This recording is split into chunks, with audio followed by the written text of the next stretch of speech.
তেসরা আগস্ট 2021 তারিখ রাতে রাজধানীর বসুন্ধরা এলাকা হতে মিশু হাসান ও জিসানকে র্যাব গ্রেফতার করতে সক্ষম হয়। গ্রেফতারকৃতদের জিজ্ঞাসাবাদে প্রাথমিকভাবে আমরা জানতে পারি রাজধানীর গুলশান, বাড়িধারা ও বনানী সহ বিভিন্ন এলাকায় ডিজে পার্টির নামে বিভিন্নভাবে অনৈতিক কার্যক্রম পরিচালিত হয়। ফলশ্রুতিতে র্যাব গোয়েন্দা নজরদারি বৃদ্ধি করে। এরই ধারাবাহিকতায় র্যাব সদর দপ্তরের গোয়েন্দা শাখা ও র্যাব 1-এর একটি আভিযানিক দল গত 4 আগস্ট দিবাগত রাতে রাজধানীর বনানী এলাকা হতে শামসুন নাহার স্মৃতি ওরফে স্মৃতিমণি ওরফে পরিমণি এবং নজরুল ইসলাম ওরফে রাজ সহ 4 জনকে গ্রেফতার করতে সক্ষম হয়। উদ্ধার করা হয় একটি মিনিবার, পরিচালনা করার বিভিন্ন সরঞ্জামাদি সহ বিভিন্ন বিদেশি মদ ও মদের বোতল সহ ইয়াবা, সীসা, এলএসডি, আইস। প্রাথমিক জিজ্ঞাসাবাদে গ্রেফতারকৃতদের কাছ থেকে চাঞ্চল্যকর তথ্য উদ্ধার করা হয়। গ্রেফতারকৃত শামসুন নাহার স্মৃতি ওরফে স্মৃতিমণি ওরফে পরিমণিকে জিজ্ঞাসাবাদে জানা যায় পিরোজপুরের একটি কলেজ হতে এইচএসসি অধ্যয়নরত অবস্থায় ওনার ঢাকায় আগমন ঘটে। 2014 সালে তিনি প্রথম একটি ছবির মাধ্যমে চিত্রজগতে অন্তর্ভুক্ত হন। তিনি এই পর্যন্ত 30টি সিনেমা সহ 5 থেকে 6টি টিভিসিতে অংশগ্রহণ করেছেন। পিরোজপুর থেকে ঢাকায় এসে চিত্রজগতে প্রিয় অবস্থানের পিছনে তিনি জানান নজরুল ইসলাম ওরফে রাজের একটি গুরুত্বপূর্ণ ভূমিকা ছিল। গ্রেফতারকৃত পরিমণি 2016 সাল হতে অ্যালকোহলে আসক্ত হয়ে পড়েন। তার ব্যাগ হতে বিভিন্ন ব্র্যান্ডের বিদেশি মদ উদ্ধার করা হয়। তিনি নিয়মিত অ্যালকোহল সেবন করতেন এবং মাত্রাতিরিক্ত অ্যালকোহল সেবনের চাহিদা মেটানোর জন্য তিনি নিজের ফ্ল্যাটে একটি মিনি বার স্থাপন করেন। এছাড়া তিনি তার বারে বিভিন্ন সময় পার্টি সহ বিভিন্ন ডিজে পার্টির আয়োজন করতেন। তার এই মিনি বারে বিভিন্ন সময় নজরুল ইসলাম, রাজ সহ বিভিন্ন ব্যক্তিদের যাতায়াত ছিল। তার এই মিনি বারে অ্যালকোহল সাপ্লাই সহ বিভিন্ন সহযোগিতা করে আসত নজরুল ইসলাম ওরফে রাজ। গ্রেফতারকৃত নজরুল ইসলাম ওরফে রাজকে জিজ্ঞাসাবাদে জানা যায় সে 1989 সালে খুলনার একটি মাদ্রাসা থেকে দাখিল সম্পন্ন করেন। পরবর্তীতে ঢাকায় গ্রাজুয়েশন সম্পন্ন করে বলে তিনি দাবি করেন। অতঃপর সে বিভিন্ন ব্যবসা বাণিজ্য ও ঠিকাদার কার্যক্রম শুরু করেন। পাশাপাশি সঙ্গীত জগতেও তার অনুপ্রবেশ শুরু হয়। তিনি রাজ মাল্টিমিডিয়া নামে একটি মাল্টিমিডিয়ার স্বত্বাধিকারী। তিনি বিভিন্ন নাটক প্রযোজনা সহ বিভিন্ন ছবি অঙ্গনে বিভিন্ন প্রযোজনা করেছেন। ব্যবসায়িক জগৎ ও চিত্র জগৎ এই দুই ক্ষেত্রে সংযোগ থাকায় তিনি ব্যক্তিগত স্বার্থ চরিতার্থে তিনি উদ্দেশ্য প্রণোদিতভাবে নিজের অবস্থানকে অপব্যবহার করেছেন।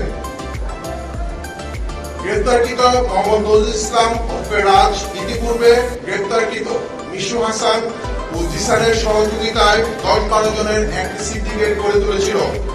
উক্ত সিন্ডিকেটটি রাজধানী ঢাকার বিভিন্ন অভিজাত এলাকায় বিভিন্ন গুলশান, বাড়িধারা সহ বিভিন্ন এলাকায় পার্টি সহ ডিজে পার্টির আয়োজন করত। ওই সকল পার্টিতে বিভিন্ন অনৈতিক কার্যক্রম সহ মাদক সেবন সহ বিভিন্ন কার্যক্রম পরিচালিত হতো। উক্ত পার্টিতে অংশগ্রহণকারীদের কাছ থেকে বিভিন্ন পরিমাণে অর্থ সংগ্রহ করা হতো। এরই মাধ্যমে এই সিন্ডিকেটের সদস্যরা বিপুল পরিমাণ অর্থের মালিক হয়ে যায়। তাদের এই প্রতিটি পার্টিতে 15 থেকে 20 জন সদস্য অংশগ্রহণ করত এবং এইসব সিন্ডিকেটের থেকে তাদেরকে তারা বিভিন্ন ব্যক্তিবর্গদের তারা বিদেশে প্লেজার ট্রিপ সহ বিভিন্ন ট্রিপের আয়োজন করত। এই পার্টি আয়োজনের ক্ষেত্রে আগত ব্যক্তিদের চাহিদা ও পছন্দ অনুযায়ী পার্টি সমূহে বিভিন্ন ব্যক্তিবর্গকে পাঠানো হতো। গ্রেফতারকৃত মোহাম্মদ নজরুল ইসলাম ওরফে রাজ এর সিন্ডিকেট সামাজিক যোগাযোগ মাধ্যমের অপব্যবহার করেছে। তাদের সুদূর পরিকল্পনায় অগ্রসর হয়ে এবং নিজেদের বিভিন্ন স্বার্থ চরিতার্থে তারা এই ধরনের কাজ করত বলে জানায়। গ্রেপ্তারকৃত রাজ মাল্টিমিডিয়ার কার্যালয়টি অনৈতিক কাজে ব্যবহৃত হতো। গ্রেপ্তারকৃত রাজ জানায় যে এই জাতীয় অবৈধ আয় হতে অর্থের নামে বেনামে বিভিন্ন ব্যবসা আমদানি, ব্লেজার, বালুবনা ও ঠিকাদারি ও সঙ্গীত জগতে বিভিন্নভাবে উনি বিনিয়োগ করেছেন। তিনি বর্ণিত ব্যবসায় কয়েকজন অবৈধ অর্থের যোগানদান সম্পর্কে আমাদেরকে তথ্য দিয়েছেন। গ্রেপ্তারকৃতদের ব্যবসায়িক কাঠামোতেও অস্বচ্ছতা রয়েছে। গ্রেপ্তারকৃতদের বিরুদ্ধে আইনানুগ ব্যবস্থা প্রক্রিয়াধীন। ধন্যবাদ।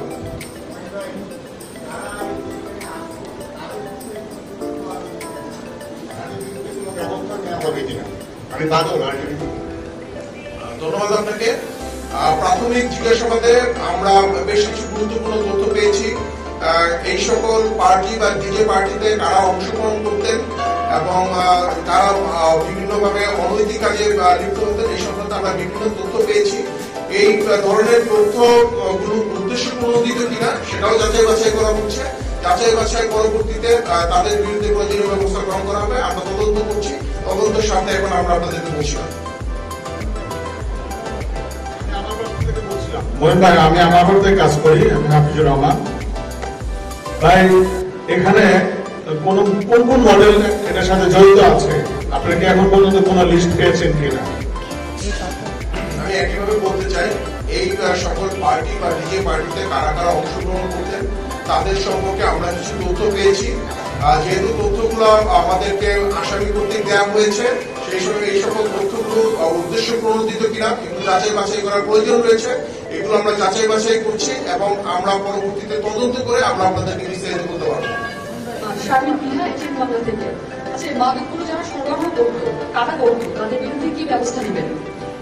আমি আমার বক্তব্যে বলেছি যে এই মাদকগুলো যারা আমাদের সরবরাহ, এদের মধ্যে নাজমুল ইসলাম রাজও একজন। পাশাপাশি আমরা আরো কিছু ব্যক্তিগতের তথ্য পেয়েছি যে এখানে কিন্তু মাদকের পরিমাণ কম নয়। এখানে তার মাদকের আমরা যেটা বলেছি 120টি বোতল আগে ব্যবহৃত পেয়েছি এবং স্মৃতিমণির বাসায়, যেটা পরিমণি, ওনার বাসায় আমরা 19টি বিদেশি বোতল পেয়েছি। তো এই সংক্রান্ত বিভিন্ন তথ্য আমরা পেয়েছি। এর মধ্যে রাজও একজন, পাশাপাশি আরো কিছু ব্যক্তি তথ্য আমরা পেয়েছি। আমরা আপনারা জানেন গতকাল আমরা গ্রেফতার করেছি মিশু হাসান, জিসান, এদের কাছ থেকে এই সম্পর্কিত কিছু তথ্য সংশ্লিষ্টতা পেয়েছি। সামগ্রিকভাবে আমরা তদন্ত করে দেখছি, যেটা পরবর্তীতে আমরা আপনাদেরকে জানতে পারবো। কি কি মামলা হবে? এখন পর্যন্ত আমরা যে তথ্যগুলো পেয়েছি, স্মৃতিমণি পরিমণির বিরুদ্ধে মাদক নিয়ন্ত্রণ অধিদপ্তরে যে মাদক আইনে মামলা হবে। আমরা রাজের বিরুদ্ধে মাদক নিয়ন্ত্রণ আইন, পাশাপাশি আমরা কিছু ডিজিটাল কন্টেন্ট যেটা পর্নোগ্রাফি রিলেটেড পেয়েছি, সেই সম্পর্কিত মামলা প্রক্রিয়াধীন। আমি জয়নাল, আমি আনন্দ টিভিতে কাজ করি।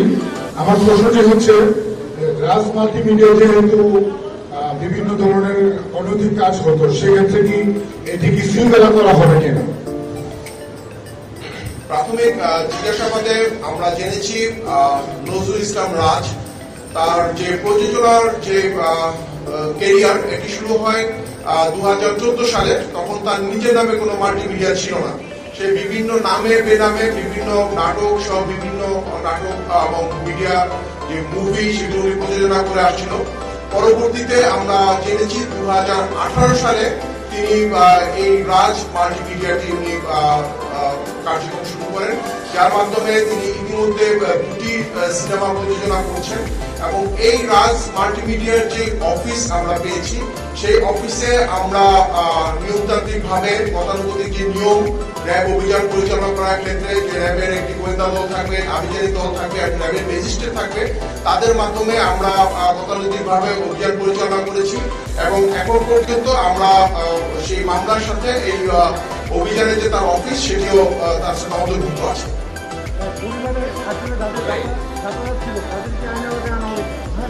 শোনা যাচ্ছে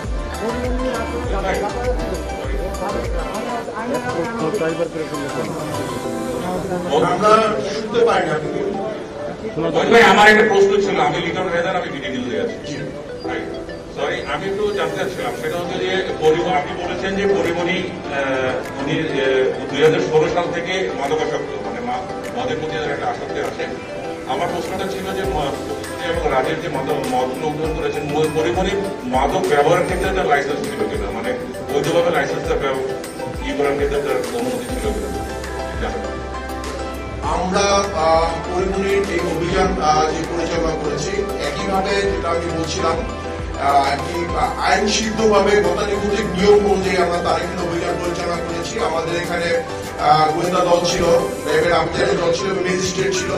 আমরা তার বাসায় অভিযান পরিচালনাকালীন সময় বিপুল পরিমাণ মাদক পেয়েছি, যেটা আসলে একটি লাইসেন্সে কাভার করার প্রশ্নই আসে না। পাশাপাশি আমরা তার একটি লাইসেন্সের কপি আমরা পেয়েছি, যেটা আইন সিদ্ধ নয়, যেটা অনেক আগেই সেটা মেয়াদ উত্তীর্ণ ছিল। তো আমরা যে তার লাইসেন্সের যে কপিটি পেয়েছি সেটা মেয়াদ উত্তীর্ণ ছিল, সেটা আইন সিদ্ধ ছিল।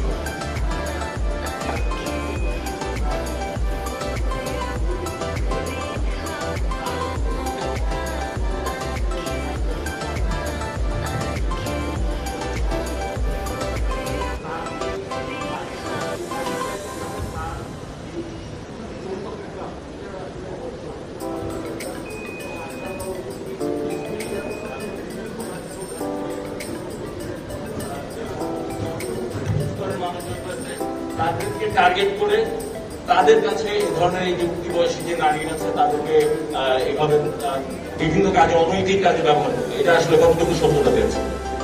ধন্যবাদ আপনাকে। আপনার মতো আমরাও বিভিন্ন সামাজিক যোগাযোগ মাধ্যমে গণমাধ্যমে শুনেছি যার বিভিন্ন অনৈতিক কার্যকলাপের কথা।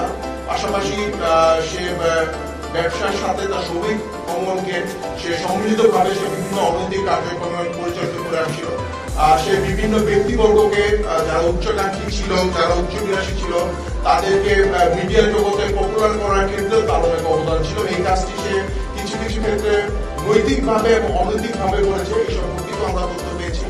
পাশাপাশি তাকে জিজ্ঞাসাবাদেও আপনার যে বক্তব্য সে অনুযায়ী তাকে জিজ্ঞাসাবাদেও আমরা বিভিন্ন তথ্য পেয়েছি, যে বিভিন্ন অতি বয়সী যারা নিজেদেরকে সফল হতে চায় বা উচ্চাকাঙ্ক্ষী যারা মিডিয়া জগতে নিজের অবস্থান তৈরি করতে চায়, তাদেরকে সে তাদের স্বার্থ চরিতার্থে সে সহযোগিতা করেছে, এগুলো বিভিন্ন তথ্য আমরা পেয়েছি।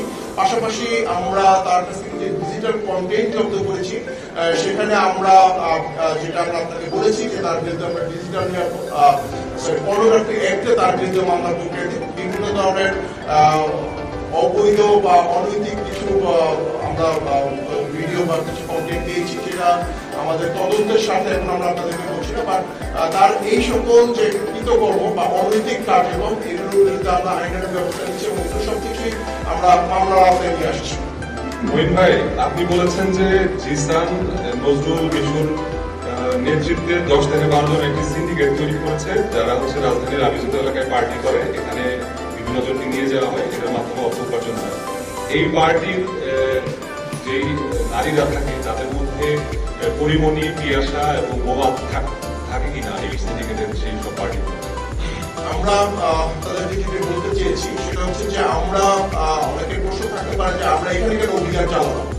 আমাদের মেইন সূত্রটি ছিল, আমরা গত 3রা আগস্ট যে জিসান এবং বিশ্বাসকে গ্রেফতার করেছি, তাদের কাছ থেকে সুনির্দিষ্ট অভিযান এলাকার কিছু সুনির্দিষ্ট বারের সন্ধান পেয়েছি, কিছু ফ্ল্যাটের সন্ধান পেয়েছি, যেখানে অবৈধ ভাবে ইনিবানের মাধ্যমে অবৈধ কার্যক্রম পরিচালনা করে আসছিল, মাদক নেওয়া হচ্ছিল এবং বিভিন্নভাবে ডিজে সব বিভিন্ন পার্টির আয়োজন করা হচ্ছিল। এর মধ্যে আমরা এই সূত্র ধরেই আমরা এই অভিযান পরিচালনা করছি। পাশাপাশি আমরা আরো কিছু যে বার বা কিছু ফ্ল্যাটের সন্ধান আমরাও পেয়েছি, সেগুলো তথ্যগুলো আমরা যাচাই বাছাই করছি এবং সেগুলো তথ্য অনেক ক্ষেত্রেই উদ্দেশ্য প্রণোদিত হয়ে থাকতে পারে। আমরা এই তথ্যগুলো যাচাই বাছাই করে পরবর্তীতে আমরা অভিযান পরিচালনা করি।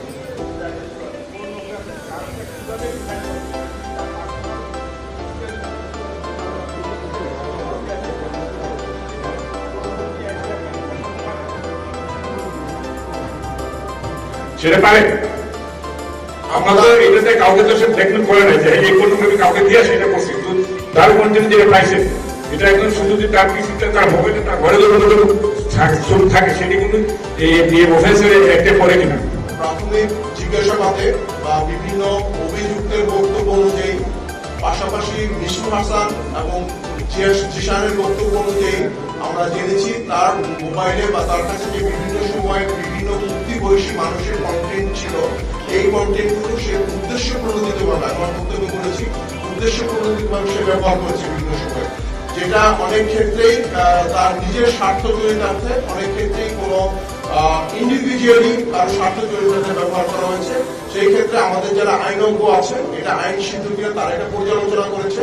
এই পর্যালোচনার প্রেক্ষিতে আমরা তাদের বিরুদ্ধে এই অভিযোগ থানায় উপস্থাপনের মাধ্যমে তাদের বিরুদ্ধে মামলা দায়ের করলাম। পার্টিকুলারলি পরিমণিটা তো আপনার একটা ভিকটিম লাগবে, এরকম ভিকটিম পাইছেন আপনারা? পরিমণিটা ভিকটিম লাগবে কি জন্য? এটা যদি ফটোগ্রাফি করে, আমরা পরিমণির বিরুদ্ধে কোনো পর্নোগ্রাফি অ্যাক্ট বলা হয়নি। পরিমণির বিরুদ্ধে বলা হয়েছে মাদক নিয়ন্ত্রণ অধিদপ্তরের যে আইন, সেটার মধ্যে মামলা দায়ের করা হয়েছে।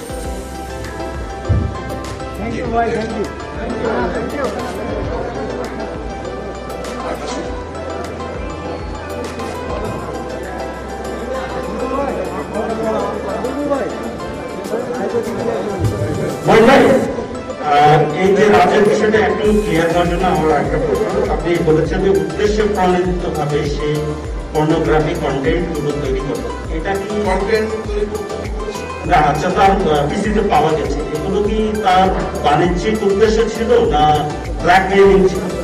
সেটাই আমরা বলেছি যে প্রাথমিকভাবে আমরা জিজ্ঞাসাবাদে তার যে বিভিন্ন বক্তব্য আমরা পেয়েছি, সেটি সে যেগুলো বলেছে তার বক্তব্যের সাথে যারা ভুক্তভোগী তাদের বক্তব্য যাচাই বাছাই করা হচ্ছে।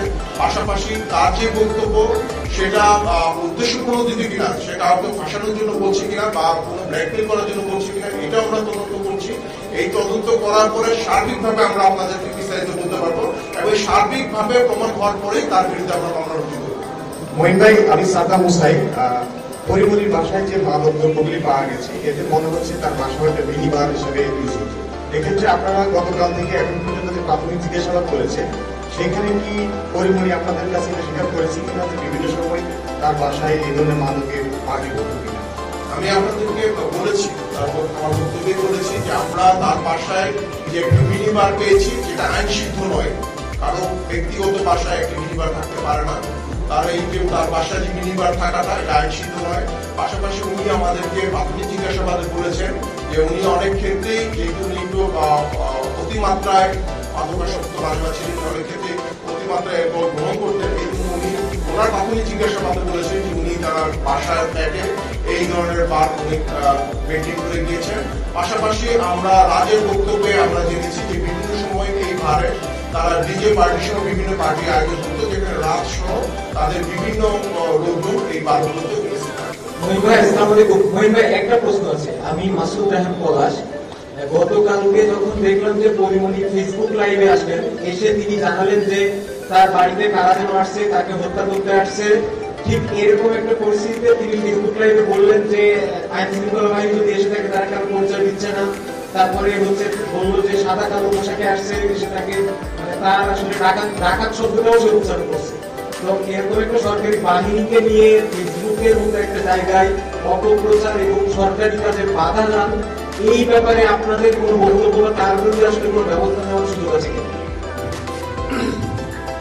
প্রথমত উনি লাইভে এসে কেন এই ধরনের বক্তব্য প্রদান করলেন, আর আসলে কোনো উদ্দেশ্য আছে কিনা, এবং কেন উনি এই বিভ্রান্তিকর তথ্য প্রদান করলেন, এটা আমরা তদন্ত করে দেখছি।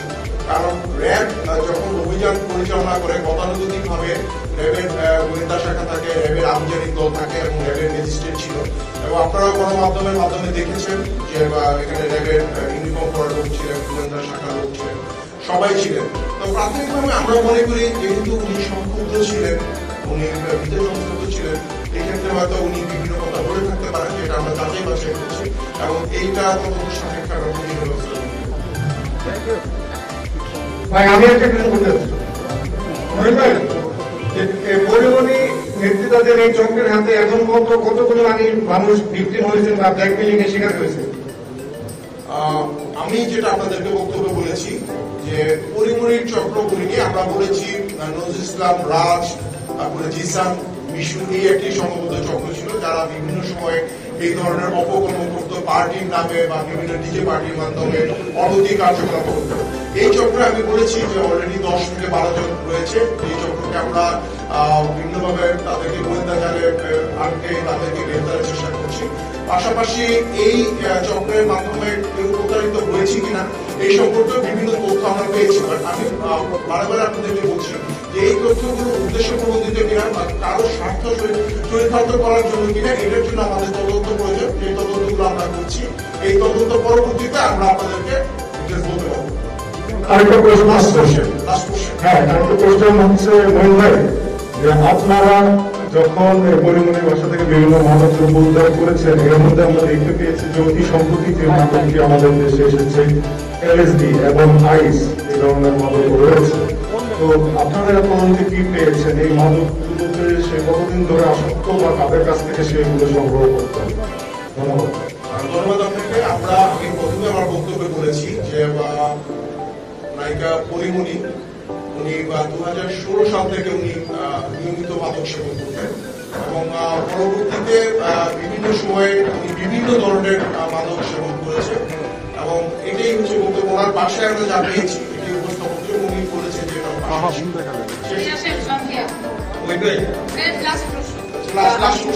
আমি রাখা গ্লোবাল টেলিভিশন থেকে।